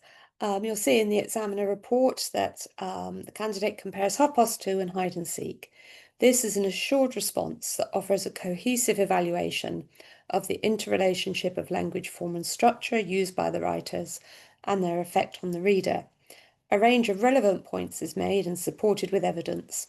The candidate employs a wide range of terminology, including enjambment, sensory imagery, sibilance, personification, compound words, and more. Some examples could have been developed a little further, such as the example of the teacher who comes scuttling back into the classroom. Nevertheless, understanding of both poems is assured. Okay, so yeah, that's a benchmark. These obviously were live scripts in the June 2024. This is what they were actually given. So that's always good to know if you're a harsh or a lenient marker in your own centre. So again, we're going to just look at a couple of, there are lots of examples in the, lots of comments from the principal examiner in the examiner report, but here are just a few of them. So the most popular comparison was half past two and hide and seek, where, that's just in that particular series, of course, as we were saying earlier, where the loneliness of childhood events was explored. War photographer was also a popular choice, with the sense of being separated from the world and unable to communicate their innermost thoughts to others through words. Candidates often created a comparison between the two poems without focusing directly on loneliness, especially when looking at hide and seek, where they tended to explore childhood in general. So the importance of that focus on the question being highlighted there. And the most successful candidates intertwined both structural and language analysis between both poems in a fluid manner. So that's section B, the anthology poetry. So very logically now we're moving on to section C, which is the modern prose, the last section of paper one, of course. So again, just running through the requirements for this particular question. We've got the two assessment objectives that are in play at the bottom there. So the close knowledge and understanding of the text, the critical style, the informed personal engagement, the AO1, and the AO4, obviously the only place in this particular paper, in paper one, where the relationship between text and context is assessed. So students demonstrate their knowledge and understanding of their chosen prose texts, understand the relationship between that and the context. So they demonstrate a close understanding of their prose text, they maintain a critical style, they present an informed personal engagement, they identify and use relevant examples from their prose texts, and they understand the influence of contextual factors on the interpretation of texts. So the questions on the Of Mice and Men for the June 2024 paper were these. They were: explore the significance of curly in the novel. You must consider the context of the novel in your answer. So we can see there the AO1 and then the signpost to the AO4. Or they could have chosen, in what ways is death important in Of Mice and Men? And again, the signposting to the context there. So as we've done before, we're going to look at not the indicative content, which is available to you, but the levels response mark scheme for the AO1 and the AO4. So the first bullet point is AO1, the knowledge and understanding part of AO1. The second bullet point is the engagement and the critical style. And the third bullet point is the context. The fourth bullet point, the references. So again, if this slide is a little bit small for you, it's you can have a look at it in the download. So knowledge and understanding, the first bullet point, we can see we've got limited, some, sound, thorough, and assured. That's how these crank up as we move up through the levels of the mark scheme. Then in terms of engagement and critical style, the second bullet point, the response is simple, little evidence of personal engagement or critical style in level 1. Level 2, we'd be looking at the person who retells the story, largely narrative, with some evidence of personal engagement or critical style. The third bullet point, the level 3 bullet points, relevant personal engagement, appropriate critical style. Level 4, thorough personal engagement and sustained critical style. And level 5, assured personal engagement and a perceptive critical style.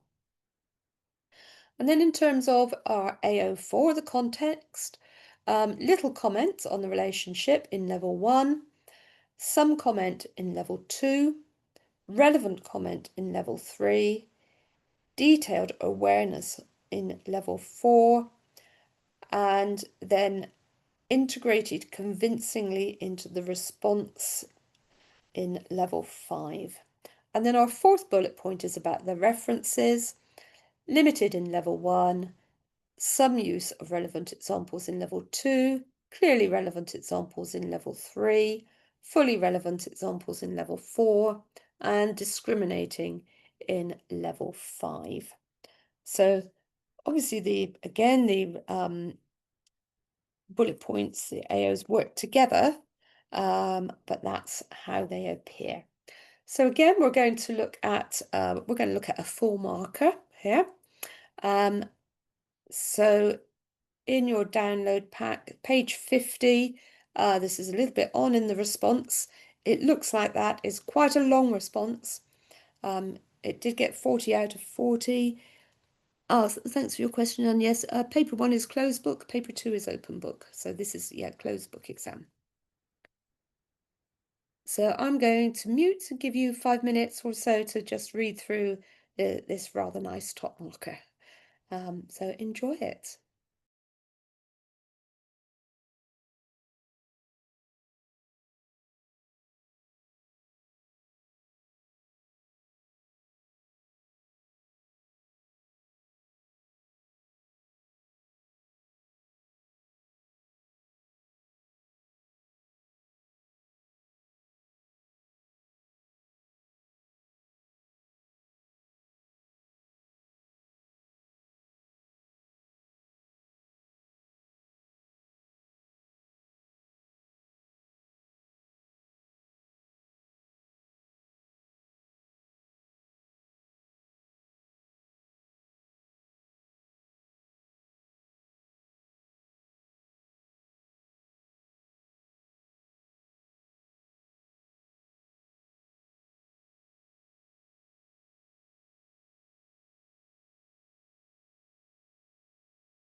Yeah, Sharon, it is a really, really good response, isn't it? But we only have 40 marks to give, of course. Um, so, uh, what the principal examiner said, yeah, it is wonderful. It's always nice, isn't it, to see these responses. We'll see full markers that aren't as good, of course, and we always have to remember that we do have students who really can write an amazing and such perceptive essay in such a short time on this paper. So the principal examiner commented, the candidate demonstrates an assured knowledge and understanding of the novel, and there is assured personal engagement. A range of points have been made, and these are supported with examples from throughout the text. When discussing the character of Curly, the candidate comments on his powerful and violent nature, how it provides a contrast to Slim, his relationship with his wife, his lack of compassion, his temper, and experience of being a boxer, how he targets the most vulnerable on the ranch, his power through appearance, and more. Contextual points are made throughout the essay. So yeah, lovely, lovely response. Always a joy to see those. So again, as we've done before, we're just going to have a few comments from the principal examiner, just taken from the examiner report. So candidates who did well used short embedded quotations, good knowledge of the context and how it impacted the text, weave the context into the essay rather than kind of doing the bolt-on sort of bit at the end, answered the question clearly. And candidates who did less well, of course, knew the text less well, used long quotations or were very narrative, and just bolted on context at the beginning or the end. So that's our sort of whistle-stop level 5 responses to paper 1. As I said, there are other level responses in the examiner report, and lots of other examiner reports from both the main and the R paper that you can look at for different poems, different questions, and so on. So we're now going to look at thinking about paper 2 or paper 3, and we're going to move on to paper 2, section A, section B, and we're talking now, of course, about open book. So clean and unannotated copies they can take into the exam. So just a quick reminder, we've done this before, but just a reminder, modern drama, one text from the list, answer one question and teaching on the whole text. And then for literary heritage, again, one text from the list and they choose one question. So that's just a quick reminder that it's been a little while since we said that at the beginning. So they get a choice of 2 questions for each of the texts, AO1 and AO2 being assessed for the modern drama, AO1, AO2 and AO4 for the literary heritage, and both of those questions are 30 marks.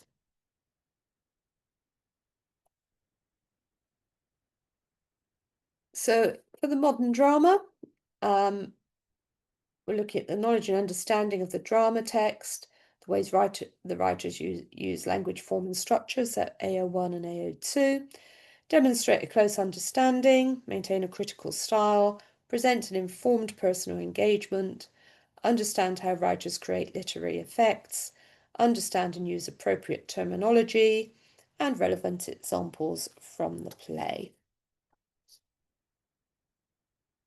So, an inspector calls from June 2024, choice of 2 questions. So the first one, the Burlings place more importance on their family name than on relationships with each other. Discuss the significance of family in an inspector calls. And then the signposting to the AO2. You must consider language, form and structure in your answer. Or they could have chosen, how far do you agree with the view that Gerald shows that he is selfish in the play? So that was the choice of questions. You'll find the questions in SO14 in today's download. And again, we're going to, as we have done before, work through the mark scheme. We've got 4 bullet points for each level. The first bullet point is on the knowledge and understanding, obviously the AO1. The second bullet point is on the personal engagement and critical style, AO1. The third bullet point is on language, form and structure, the AO2. And the fourth bullet point is on the examples used. So if we start with knowledge and understanding, we're working our way up. So it's limited in level 1, some in level 2, sound in level 3, thorough in level 4, and assured in level 5. And then we're looking for the second bullet point about personal engagement and critical style. Little evidence in level 1, largely narrative in level 2, relevant personal engagement in level 3, thorough personal engagement, sustained critical style in level 4, assured personal engagement, perceptive critical style in level 5. Then moving to our third bullet point, which is our AO2, language, form and structure, minimal identification in level 1, some comment in level 2, sound understanding in level 3, sustained analysis in level 4, cohesive evaluation in level 5. And then in terms of our references, in level 1, limited, in level 2, some, in level 3, clearly relevant, in level 4, fully relevant, and in level 5, discriminating. So you'll recognise how those work. So now we're moving on to the examiner report for paper 2, which is SO16, and we're looking at page 17 of that. This again is not the beginning of the response. So page 17 of SO16, and this is a full marker. This got 30 marks, level 5. Handwriting's a little bit tricky in places, but bear with it. And again, I'll just mute and give you some time to 5 minutes to have a little read of that full marker.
So the commentary on this one was this is a comprehensive response which explores how Gerald is presented as selfish in the play.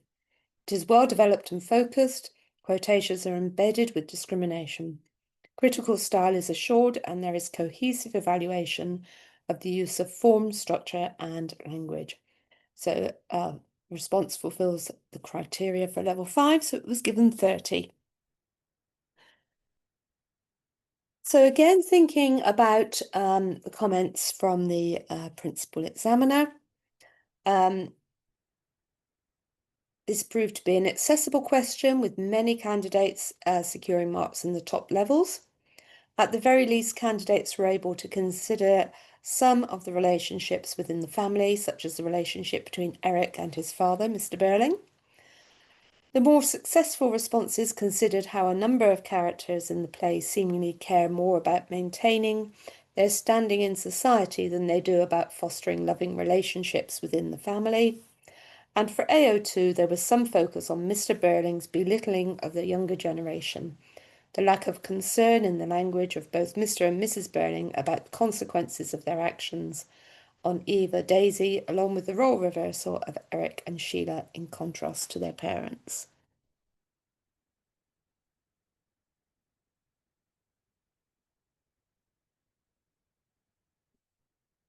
Okay, thanks very much for that feedback, Joel. I'm really pleased you enjoyed it. That's excellent. Thank you, and happy teaching. Okay, so moving on now to section B, which is our literary heritage section, the last part of the examined units, of course. So here we're working with 3 assessment objectives, AO1, AO2, which I think we're very familiar with now, and the AO4 context.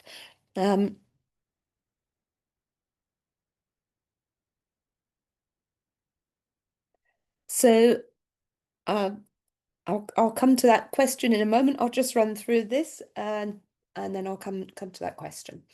So students demonstrate their knowledge and understanding of the text, including the ways in which writers use language, form, and structure, and the relationship between text and context.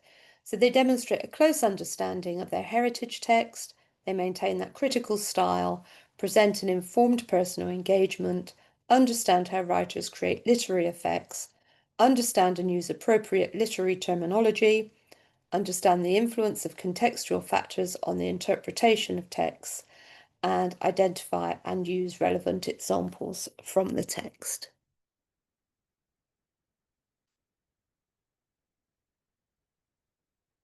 Oh, yeah, well, TikTok seems to think it knows things about English teaching, doesn't it, sadly? So the mention of the use of the lexical field,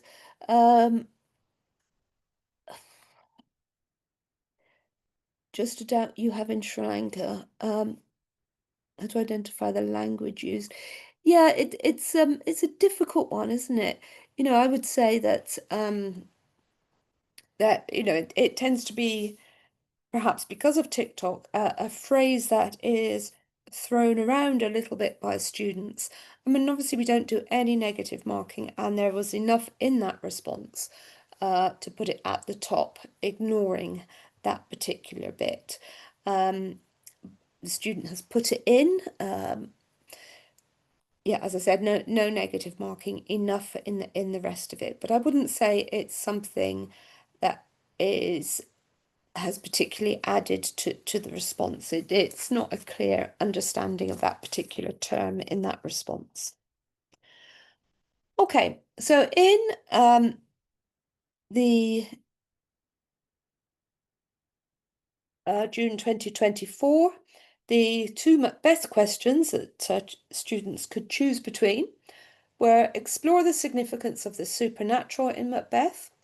And again, we've got the signposting to the AO2 and the AO4 in the next little bit. You must consider language, form, and structure and refer to the context of the play. Or how does Shakespeare present Duncan and his son Malcolm? So that was the choice that students have.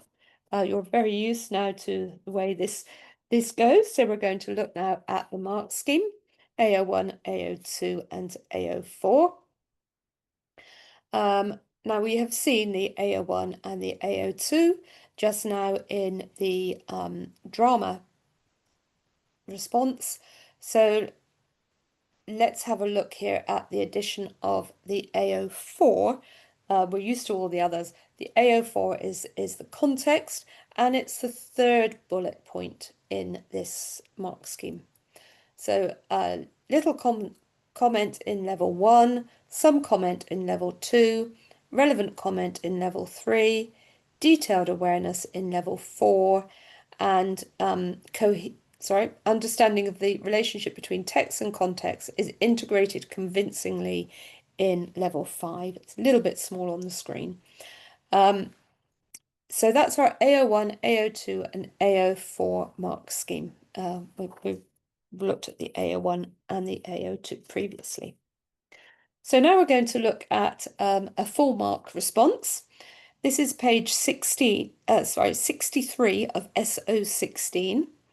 Again, it's not quite the beginning, so if you find that bit of the response is a full mark response, and I'll leave you some time to have a read through of that one.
So I hope you all enjoyed that one. Again, the little commentary that written by the principal examiner. This answer sustains the focus on the question and addresses all three assessment objectives, including context, throughout the response. The response considers various aspects in relation to the supernatural and also considers the significance of the supernatural in relation to how the play unfolds. For AO2, there is close evaluation of language form and structure throughout the response, often as a way of developing points for AO1. Points made in relation to AO4 are fully integrated throughout the response and support the points that are made in relation to AO1 and AO2. A critical style is deployed and the candidate works methodically through a number of valid, well-developed and supported points. So full marks for that one.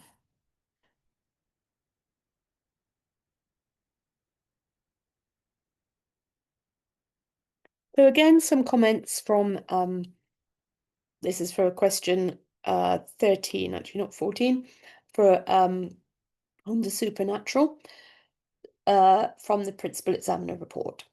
So this appears to have been an accessible question. The majority of candidates were at least able to consider the significance of the witches in the play.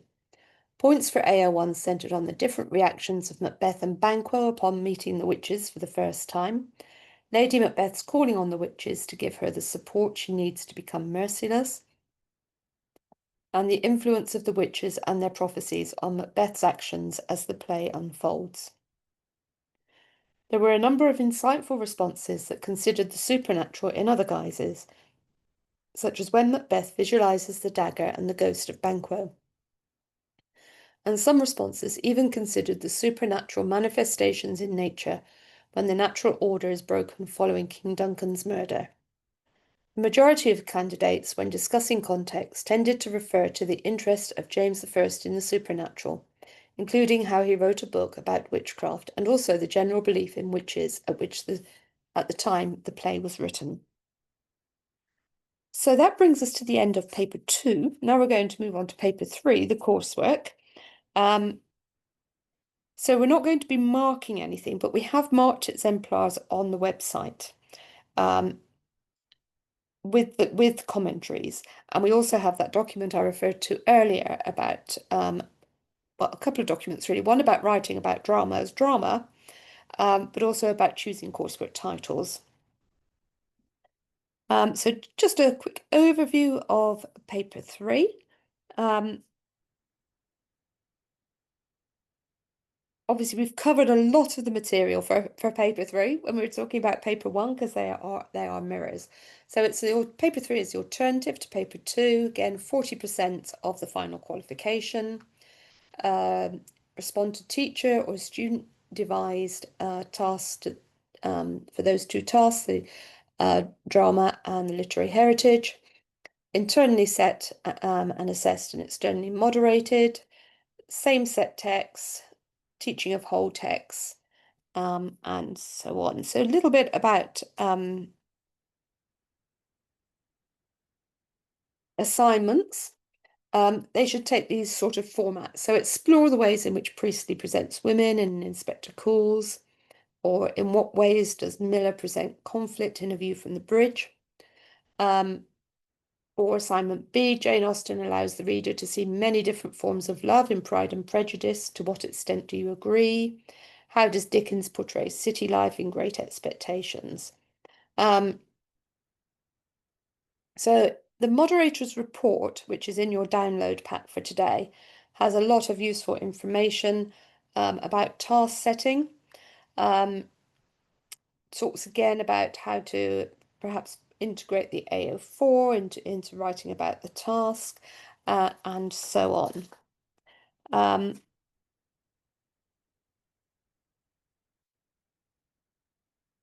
So the mark schemes obviously are the same as for paper 2.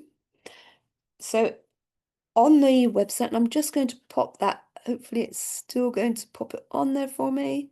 Yeah. So I've just popped into the chat there the hyperlink where you'll find this response in the, as I said, that hyperlink will take you to the list of things about coursework. And within that list, you'll find these marked exemplars. So this is the marked exemplar, part of it, on the curious incident of the dog in the night time. it goes beyond level 5. It's very, very focused. It's very analytical. So that one, I think you can, just seeing how we're doing for time. We're not too bad. Might give you just a moment just to find that on the website using that hyperlink. I'm not going to ask you to read it. Obviously, you can take it away with you, but just to say it is a level 5 on a mark of 30. But in terms of some of the comments made by the principal moderator last year, 2024 this was, candidates often showed enthusiasm and a confident tone with the text studied, and the large majority of candidates were able to show personal engagement with their chosen text as well as adopting a critical style. So this isn't the whole report, these are just a few highlights. It's a snapshot, if you like, but there are many, many more comments in the examiner report. Candidates made obvious attempts to address the demands of AO2, and many students were successful. However, as usual, this was the weakest assessment objective and often not as strong as AO1. Terminology was regularly being used, often correctly, but at times this was not accompanied by any analysis or evaluation of the writer's purpose in using the devices identified, which did not enhance the critical style. Often quotations were relevant and carefully chosen, but without exploration, becoming support for the point being made rather than being analysed for effect on the audience or reader, and effectively analysing the playwright's methods and considering the audience reaction. And that's again that writing about drama helpful document, which is in the on the website under that link I've just posted. Is going to help you with that as well. Stronger responses were those where the text was seen as a performance with dramatic techniques and their impact on the audience being considered. So our last little bit is, obviously we have seen this before, the mark scheme for assignment B that's got the AO1, AO2 and AO4 in it, as we've just discussed when looking at the Macbeth response. And we also have, just to ring the changes a little bit on the website, again under that link where the coursework is, the coursework exemplars and commentaries. We've got one there for you, again, a full marker that's actually on Pride and Prejudice, so something a little bit different from Shakespeare. I know one of you popped in there that your students found Shakespeare not terribly accessible. So there's a little example from Pride and Prejudice of a piece of coursework for you. And again, the commentaries are there for you as well in that document under that link. So a few comments again from the principal moderator on assignment B, but these are just again a snapshot. The whole report is in the examiner principal moderator's report for the coursework. So most candidates produced thoughtful responses and attempts were made to link the text with context to cover the requirement for AO4. There were, however, some responses which included substantial biographical detail on Shakespeare, which was irrelevant to the task in hand and not integrated into the main body of the response. Often the comment on context, AO4, was not integrated well and served as a biographical or historical introduction rather than being detailed and sustained. The most successful responses in this section are those which managed to cover all three assessment objectives equally, making AO4 consideration of the relationship between text and its context relevant to the topic set in the task. For successful coverage of AO2, responses need to consider the use of dramatic or narrative techniques and their impact on the audience or reader. Some candidates wrote about Shakespeare's use of imagery and iambic trochaic metre, plus advanced rhetorical devices, and we've got a list of them there, but forgot to consider the play as a performance with an audience. So that it's about balance here, about balance in this piece. Less successful responses used overlong quotations to support points and lacked close analysis of AO2. So as I said, all of that supporting evidence for coursework is available under that link, and there is specific coursework marking training coming up as well, as you'll find on the Pearson website. So, going to talk now just for a few minutes about the support that's available for you. If you click on the International GCSE English Literature 4ET, this is the what we call the landing page, and you'll see here that we've got a lot of material for you. In that exam materials, you'll find all the previous exam papers, mark schemes, and examiner reports, which I've referred to quite a lot, the examiner reports and how you'll find exemplars in there. And obviously there's a lot of teaching and learning resources as well, and they're constantly being updated. So, if you are brand new to this course, please have a little wander around and you'll see lots of material that will support you at every step of the way. So there you'll see under teaching and learning materials, those are all the past paper, mark schemes. The latest ones, of course, are under a padlock, which you should be able to unlock, but they're under a padlock, of course, so that your students don't look at them because you are potentially going to be using them, I guess, for mock exams. And, we don't want any spoilers. So the padlock ones you can get into, but students can't. Then we've got the teaching and learning materials and so on. Results Plus, you may be familiar with this if you are teaching one of our specs already. But this is where you can analyze every aspect really of your students' performance. Lots and lots of things that you can do there. You can get the analysis, you can get the mocks analysis. It depends on what you put in there. You can look at other schools in your region, your school against other schools in your region. You can look at boys against girls. You can look at item level data so that you can see, let's say, for example, your students aren't doing so well on the paper one unseen poetry, but are doing really, really well on the anthology poetry. It might be showing you that you need perhaps to spend a little bit more teaching time on unseen and all of those kind of things.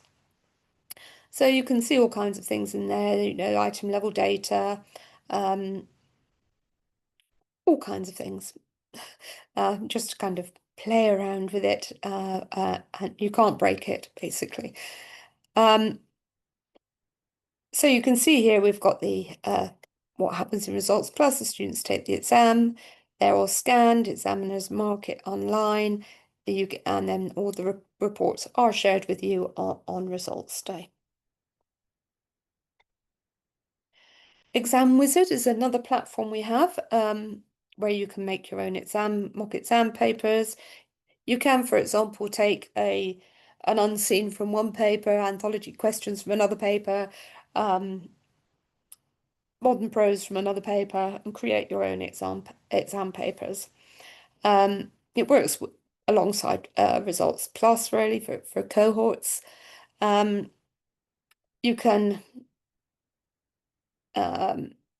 it's where the latest exam papers will first appear.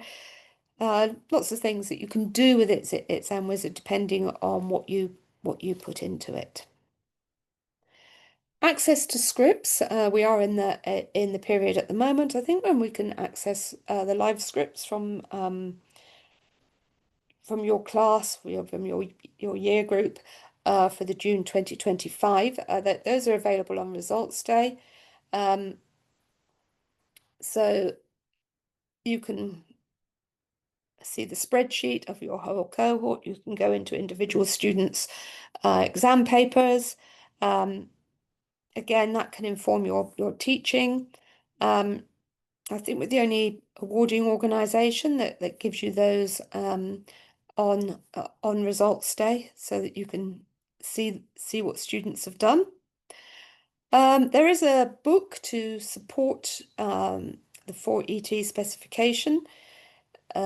It's there. There are plenty of other teaching resources. You don't have to have the book to be able to teach it, but we're just highlighting that is there. I don't know if anybody wants to add any other fabulous places where they find resources for this specification. If you have got other places to find them, if you could just pop those into the text chat, that would be really helpful for other people. Obviously, there's things like Teach It and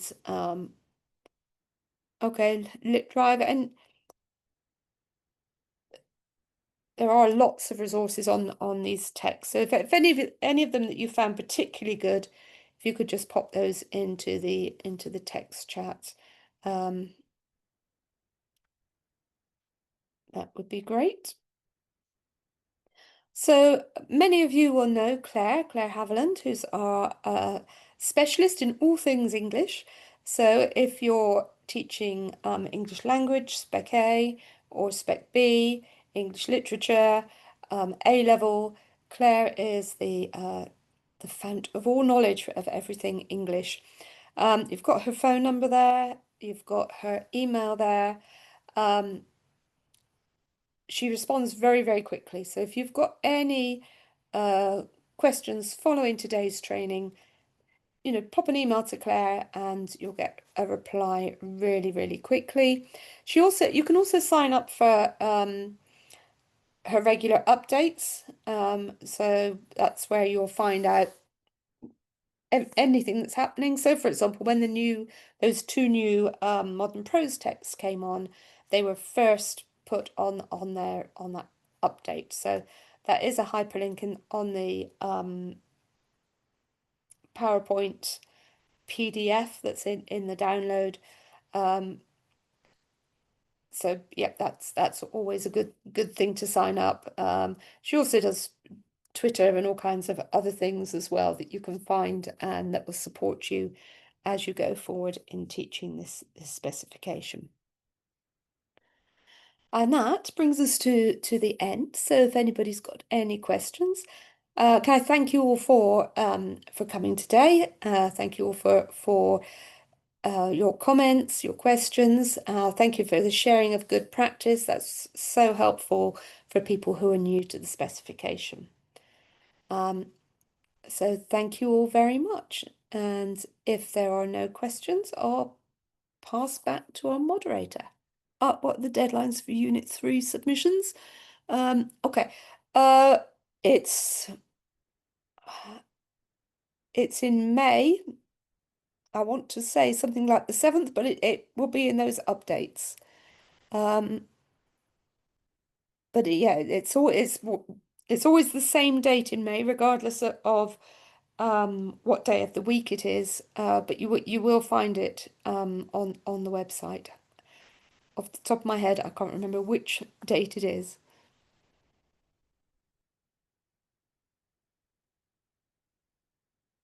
Oh yeah. So sorry you've had to set cover. I hope you haven't set something that you've got to mark 30 off while you've attended the training, but thank you very much, Cheryl.